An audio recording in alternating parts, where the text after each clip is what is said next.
สบายดีสวัสดีพ่อแม่พี่น้องพ่อกันคือเก่าที่ส่งสะแพนลูกสาวละมื้อนี้เฮาได้มีโอกาสไปทำบุญอยู่ที่วัดพระธาตุโพนเมืองไซภูทองแขวงสวรรณเขตเนาะไปกับหมู่กับชาวเจียวเนาะทุกคนมาฮอดแล้วก็สิมาบูชาขันห้าเนาะเอาเผื่อหน่อยเฮ้ยก็2 อันอันละ10คือเฮาเอาเงินใส่ในนี้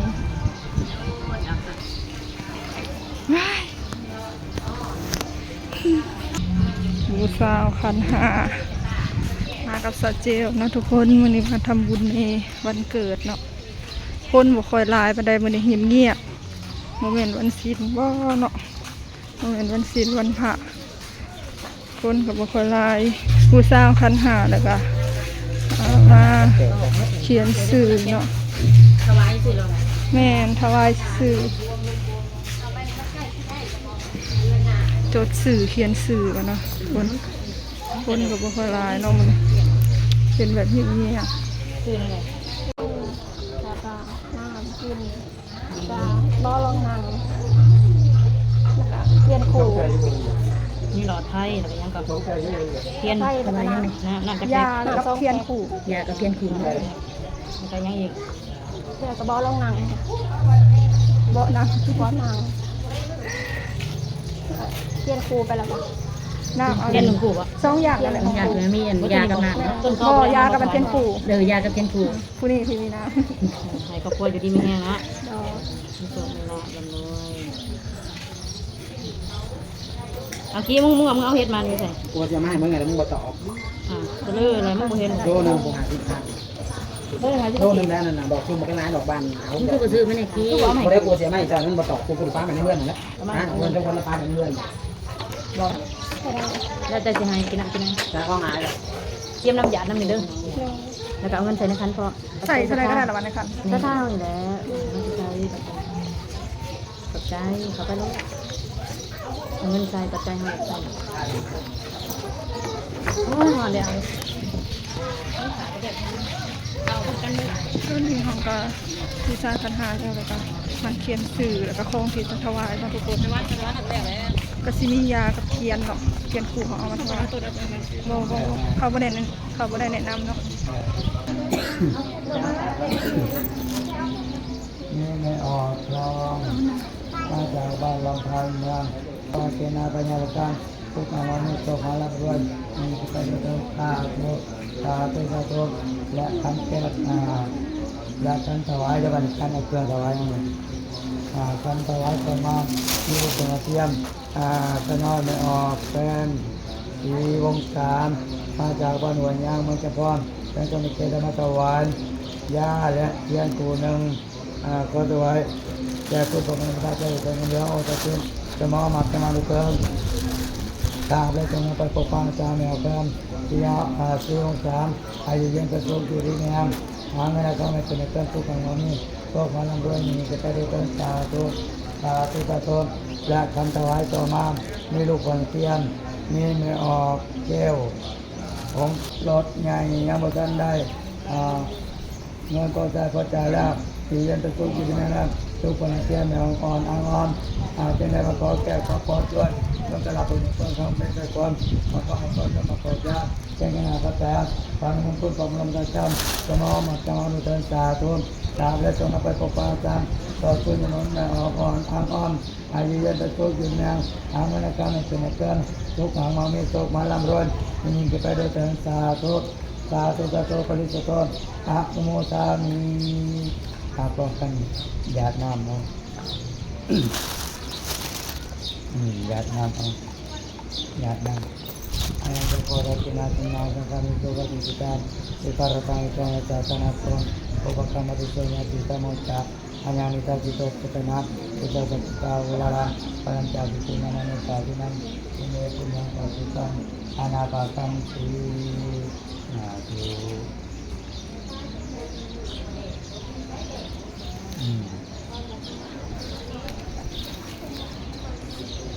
เขียนไหมสาธุได้แล้วถึงพอนี่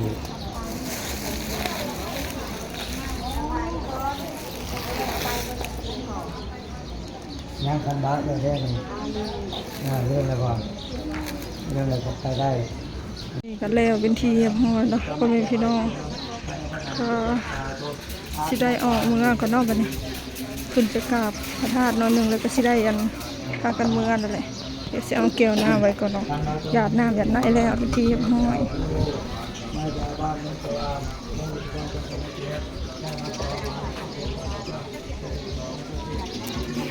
ฮ้อน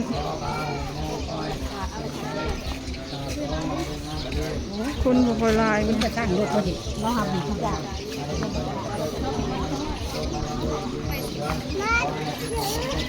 เห็ดบุญเห็ดศีลนำกันเด้อพ่อแม่พี่น้องเดี๋ยวฉันไปหาซื้อดอกไม้นะไปหาซื้อดอกไม้มาถวายพระธาตุพนม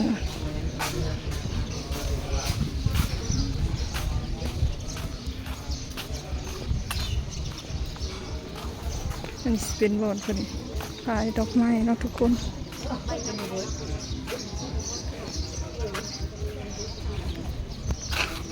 พร้อมถึงว่าเป็นจุดที่ห้ามาเกี่ยวกันได้น้องธรรมดา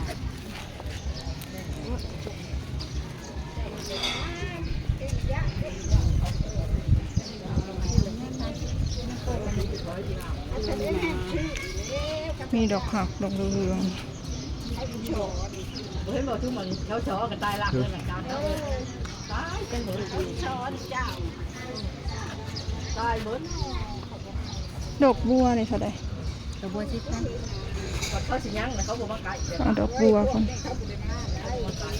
ฉันชอบดอกบัวซื้อดอกไม้กับดอกบัวเนาะมาเวียนพระธาตุปูน3 หอบจังสิไปนั่งกราบขอพรเนาะแดดแห้งพ่อแม่พี่น้องเลยแดดร้อนขนาดถ้าก็ได้หอบหนึ่งแดดเบิ่งท้องฟ้าสว่างสวัยถ้าก็ได้หอบหนึ่งต้องย่างอ้อม3 หอบร้อนมากเมื่อนี้ก็บ่มีอย่างไรเนาะทุกคนมาทำบุญในวันเกิดของตัวเองวันที่6 เดือน 6เป็นวันศุกร์เนาะมากับซอเจลถ้าก็ได้2 หอบแล้วทุกคนร้อนห้อนแห้งเลยฟาดเหลือไหลใครยังหน่อยบ่ไหวมาพัดมาตอนเที่ยงเนาะคนกับบ่ค่อยร้ายกันได้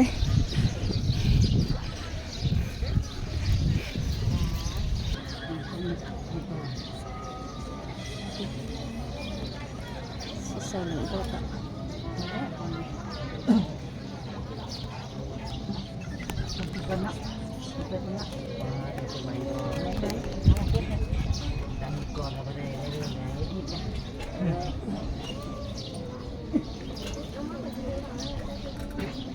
เลิกยังถอดออก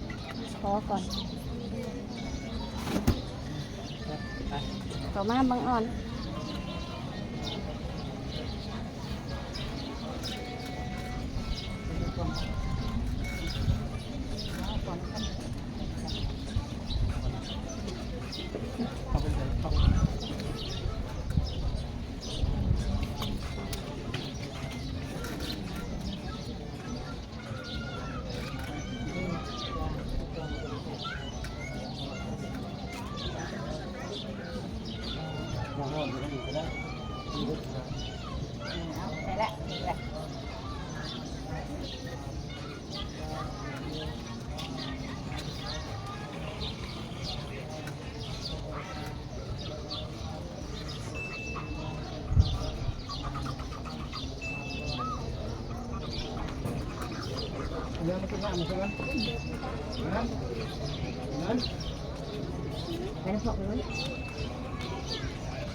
จะขึ้นไหวแล้วค่ะก็สมาชิกโอ้ยบ่มีคือกันบ่หลายคือกัน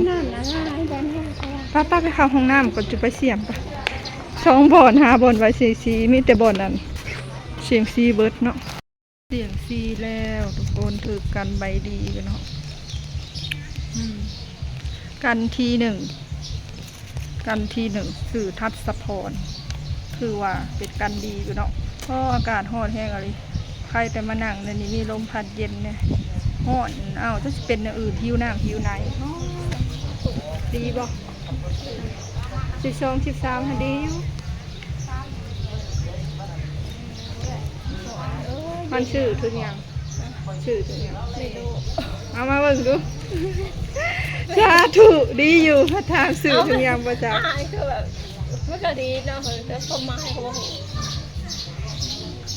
ให้โศกให้ถูกให้โศกให้เศร้าเอาคนเกี่ยวกับบุญวัฒนา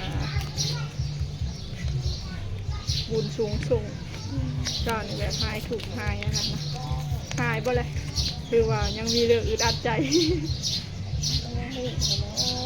ท่านเราคิดใจปวดโป่งแบบโบมีเรื่องนะคิดแล้วแม่ห่อนแห้งอะไรป่ะลูกบังลูกคลองใหญ่เขามีหลายสนาได้ก่อนอ้าวมีแต่ว่าโบมีอ่ะร้องมือลูกกระดังวง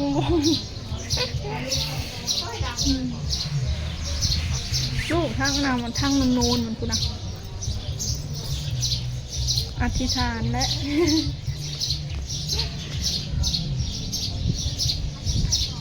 อีกอันนี้จะมาเสือดำเลยโอเคเนาะพี่น้องสำหรับคลิปนี้กับบุมีอย่างไรเนาะก็จะได้ขี่รถเมื่อกันเนาะมาทางหนึ่งเมื่อก็ละเส้นทางกันที่แวะเบิ่งตลาดดงเนาะบ่ฮู้ว่าสิมีหยังให้กินบ่ก็มีหลายอย่างแหละแต่ว่าที่แน่ๆก็คืออยากได้อันหอยเนาะทุกคนอยากได้หอยนาอยู่บ้านเขาอันมันมีบ่ค่อยหลายมีอันน้อยหนึ่งก็บ่พอได้กินเนาะว่าพื้น5ชื่อน้ำข้าวก็มีอยู่โลละ35,000บ่ฮอด100 บาทประมาณ50 บาทแต่มันบ่พอคนมาขายให้ก็เลยสิไปเลาะเบิ่งอันตามตลาดว่ามันสิมีขายหรือบ่เนาะหอยขี่กระต่ายหรือว่าหอยโหลนั่นเองเนาะทุกคนส่วนหอยสลีบ่อยากเนาะหอยจุกก็บ่อยากก็สิไปเบิ่งเนาะสิมีหรือบ่ทุกคนเลยถ้าเบิ่งตอนต่อไป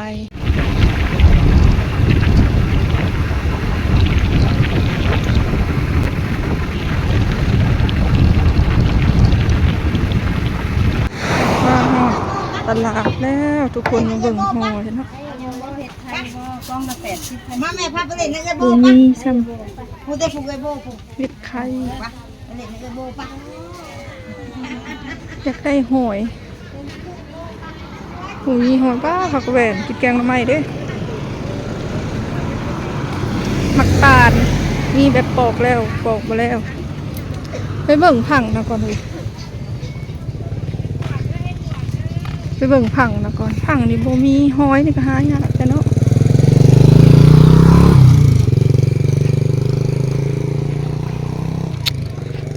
ยังไม่ได้กินข้าวเที่ยงบ่ายโมงเลย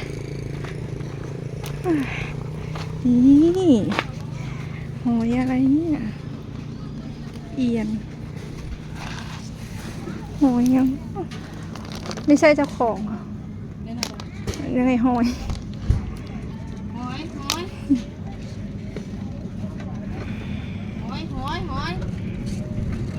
ซื้อหอยอันนี้หอยปังหอยเอียนอันนั้นจักหอยอะไรต่างโอ้เต่าคือชิวน้ำหิวในเนาะเต่าเนาะแม่นแล้วว่าน้องคงไม่พี่น้องแม่นแล้วว่าหอย หอยหอมคือมีแต่หอยหอมนี่ บ่อยากได้หอยโลเท่าไรดิฮะ โล50เอาโลหนึ่งหอยปังฮ้อน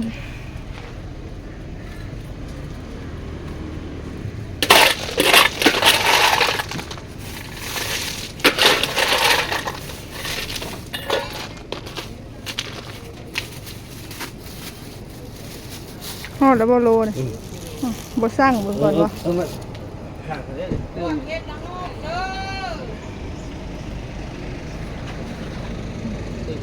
เอา2 โลเลยก็ได้